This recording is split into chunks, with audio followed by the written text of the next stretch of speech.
بسم اللہ الرحمن الرحیم نحمدہ و نصلی علی رسولہ الکریم اما بعد۔ محترم سامعین کرام، آج آپ انشاءاللہ تہجد کی نماز میں قرآن پاک کے 20ویں اور 22ویں پارے کی سماعت کریں گے، جس میں 4 صورتیں بیان کی گئی ہیں۔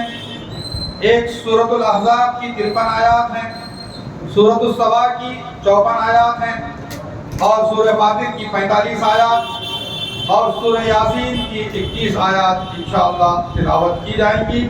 کل اس طرح 173 آیات ہوں گی۔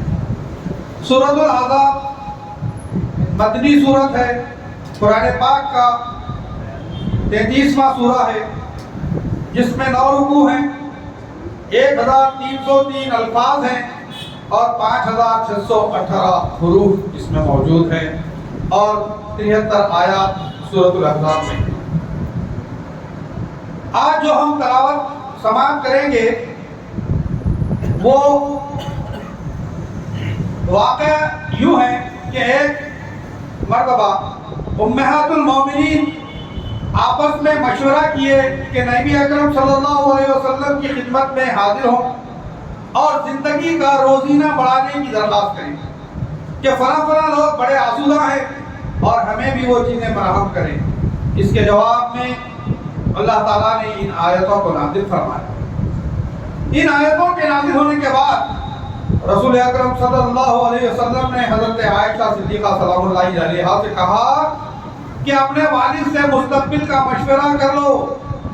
عائشہ نے پوچھا کہ مطلب کیا ہے؟ تو رسول اللہ صلی اللہ علیہ وسلم نے یہ آیتیں سنائی۔ حضرت عائشہ جو بہت بڑی فقیہ عورت تھی، امہات المومنین میں دین کی بڑی سمجھ انہیں موجود تھی، انہوں نے وہ سمجھ گئی کہ اللہ تعالیٰ کا منشا کیا ہے۔ کہا کہ نہیں، ہمیں دنیا کی آسائش نہیں چاہیے بلکہ اللہ اور اس کا رسول چاہیے۔ پھر امہات المومنین کو اس آیت میں قناعت پسندی اختیار کرنے کا حکم دیا گیا ہے، اور انہیں بتایا گیا ہے کہ ان کا مقام عام عورتوں کی طرح نہیں ہے، بلکہ وہ خاص مقام و مرتبے کی حامل ہیں۔ وہ ازواج المطہرات ہیں، پوری امت کی مائیں ہیں، ساری عورتوں کے لیے نمونہ ہیں۔ اسی لیے انہیں حکم دیا گیا ہے کہ اپنے گھروں کو لازم پکڑیں، جاہلیت کی عادتیں اختیار نہ کریں، نمازوں کو قائم رکھیں اور زکوٰۃ ادا کرتے رہیں، اور اللہ اور اس کے رسول کی اطاعت و فرمانبرداری کرتے رہیں،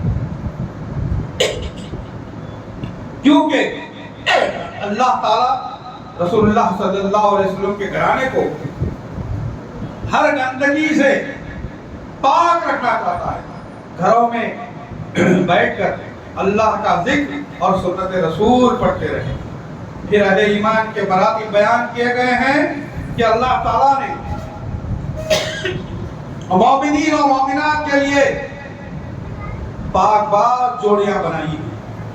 پھر زید بن حارثہ اور ان کی بیوی کا واقعہ بیان کیا گیا ہے کہ اللہ نے زید کو حکم دیا کہ وہ اپنی بیوی کو طلاق دے دیں، اور نبی کو حکم دیا کہ زید کی بیوی سے نکاح کریں۔ اس حکم پر نبی اکرم صلی اللہ علیہ وسلم پجو پیش ہو رہے تھے کہ لوگ کیا کہیں گے، لیکن یہ حکم اس لیے دیا گیا ہے کہ کفار و مشرکین متنبی کو حقیقی بیٹا تصور کرتے تھے۔ اس حکم کے ذریعے انہیں بتایا گیا ہے کہ متنبی حقیقی بیٹا نہیں ہوتا، کیونکہ حضرت زید کو زید بن محمد کہا جاتا تھا۔ اللہ نے اس نظریے کی نفی کر دی۔ اس حکم کے نازل ہونے کے بعد زید نے اپنی بیوی کو طلاق دے دیا۔ بحکم الہی رسول اللہ صلی اللہ علیہ وسلم نے ان سے نکاح کر دیا۔ اللہ کے احکام پر عمل کرنے کے لیے مومنین کو پچو پیش نہیں ہونا چاہیے۔ پھر نبی اکرم صلی اللہ علیہ وسلم کو خطاب کر کے فرمایا گیا اور داعیان حق کی اوصاف بیان کی گئی ہے کہ وہ اللہ تعالیٰ کے علاوہ کسی سے نہیں ڈرتے ہیں۔ پھر رسول اکرم صلی اللہ علیہ وسلم کو خبر دی گئی ہے کہ محمد صلی اللہ علیہ وسلم کسی نرینہ اولاد کے باپ نہیں تھے، لیکن وہ اللہ کے رسول ہیں، اور ان پر نبوت ختم کر دی گئی۔ اب کوئی بھی نبی مبعوث نہیں کیا جائے گا۔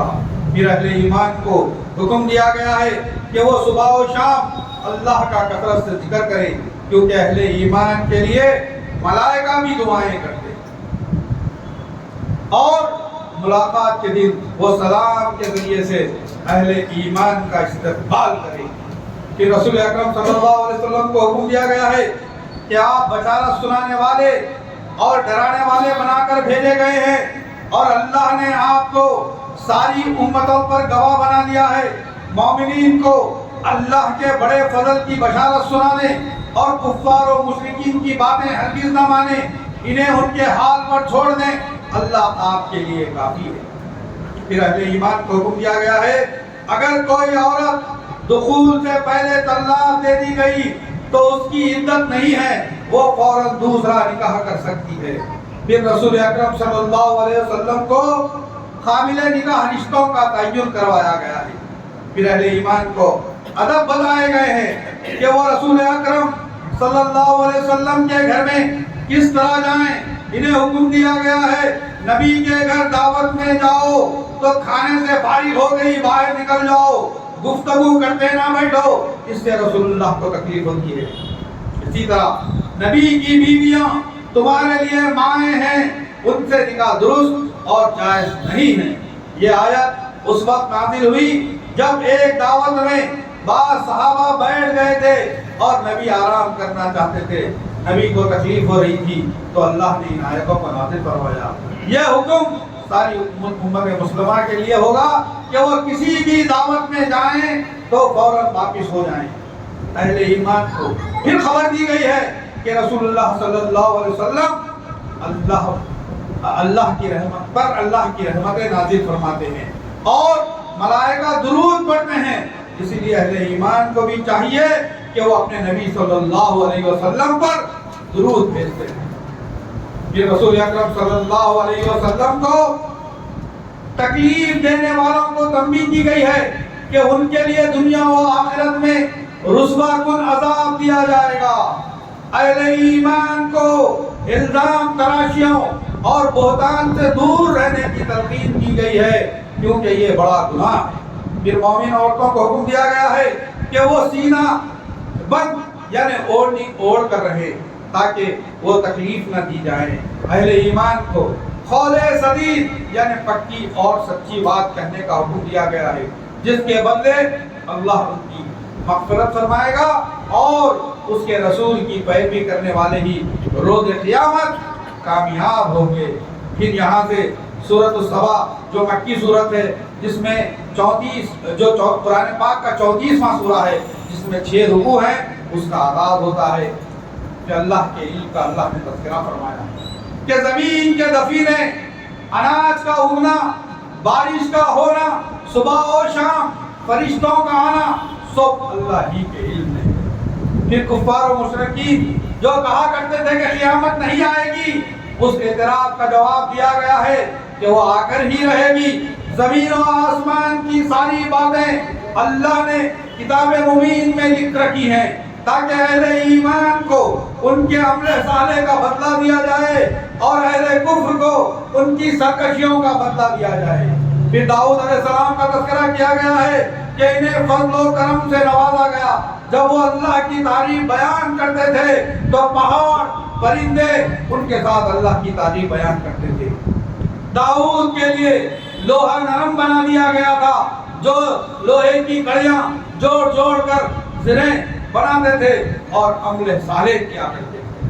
پھر سلیمان علیہ السلام کا تذکرہ کیا گیا ہے کہ ہم نے سلیمان علیہ السلام کے لیے ہوا کو مسخر کر دیا کہ صبح کی منزل اس کی مہینہ بھر کی ہوتی تھی اور شام کی منزل بھی، اور ہم نے اس کے لیے تانبے کا چشمہ بنا دیا، اور بعض جنات ان کی ماتحتی میں اس کے سامنے کام کرتے تھے، جو کچھ سلیمان چاہتے وہ جنات تیار کر دیتے، مثلا قلعے، مجسمے، حوضوں کے برابر لگن اور چولہوں پر جمی ہوئی مضبوط دیگیں۔ اسی طرح جب سلیمان علیہ السلام پر موت طاری کی گئی تو اس کی خبر جنات کو نہ ہوئی، وہ کام کیے جا رہے تھے۔ جب گھن کے کیڑے ان کے عصا کو کھا رہے تھے جب سلیمان گر پڑے۔ اس وقت جنہوں نے جان لیا کہ اگر جان لیتے تو مشقت بھرا کام نہیں کرتے تھے۔ پھر سورہ سبا کا واقعہ بیان کیا گیا ہے کہ قوم سبا کی بستیوں میں قدرت الہی کی نشانیاں تھیں۔ ان کے دائیں بائیں 2 باغ تھے۔ ہم نے ان کو حکم دیا تھا کہ اپنے رب کی دی ہوئی روزی کھاؤ اور شکر گزاری بجا لاؤ، لیکن انہوں نے روگردانی کی تو ان پر سیلاب کا پانی بھیج دیا، اور ہم ان کے ہرے بھرے باغوں کے بدلے 2 ایسے باغ عطا کیے جو بدمزہ میووں والے اور بکثرت چھاؤ اور کچھ بیری کے درختوں والے تھے۔ ان کے آباء و اجداد اور خوبصورت شہر اجاڑ دیے گئے۔ یہ سب ان کی ناشکری کا نتیجہ تھا۔ پھر رسول اکرم صلی اللہ علیہ وسلم کو خبر دی گئی ہے کہ ہم نے سارے جہانوں کے لوگوں کے لیے آپ کو مبعوث فرمایا تاکہ آپ انہیں بشارت سنائیں اور ڈرائیں۔ اکثر لوگ لاعلم ہیں۔ پھر باطل کے پیروکاروں کا اخروی انجام بتایا گیا ہے کہ وہ اپنے سرداران قوم سے کہیں گے تم نے ہم کو قرآن کے خلاف بہکایا تو ہم نے نہ کر دیا، اگر تم گمراہی نہیں کرتے تو ہم بھی مسلمان ہوتے۔ وہ آپس میں مباحثہ کریں گے، عذاب دیکھنے کے بعد اپنے کیے پر شرمندگی محسوس کریں گے، انہیں توق ڈالا جائے گا اور زنجیروں میں جکڑ دیا جائے گا۔ پھر ان کچھ خاص لوگوں کی بربادی کا ذکر بیان کیا گیا ہے جو مال و دولت اور کثرت اولاد کی بنیاد بنا کر گمان کر رہے تھے کہ انہیں عذاب نہیں دیا جائے گا۔ اللہ کے نزدیک مال و دولت کی کوئی قدر و منزلت نہیں ہے، وہاں تو صرف عمل صالح کی قدردانی ہے۔ عمل صالح کرنے والوں کو بالا خانوں کی میزبانی دی جائے گی۔ اور پھر کہا گیا ہے کہ حق کے سامنے باطل کو مٹیاں میٹ ہونا ہی ہے۔ یہاں سورہ سبا ختم ہوئی، پھر سورہ فاطر شروع ہوتی ہے جو مکی صورت ہے، قرآن پاک کا 35واں سورہ ہے، جس میں 5 رکوع ہیں، 780 الفاظ ہیں، 3159 حروف اس میں موجود ہیں، اور اس سورت میں 45 آیات ہیں۔ اللہ کی تعریف اس میں بیان کی گئی ہے کہ اس نے زمین و آسمان پیدا کیا اور فرشتوں کو اپنا خاصد بنا کر نازل فرمایا۔ پھر خبر دی کہ اللہ تعالیٰ کسی پر اپنی رحمت کو نازل فرما دیتے ہیں تو کوئی روکنے والا نہیں ہے، اور جب کسی پر رحمت روک دے تو کوئی نازل کرنے والا نہیں ہے۔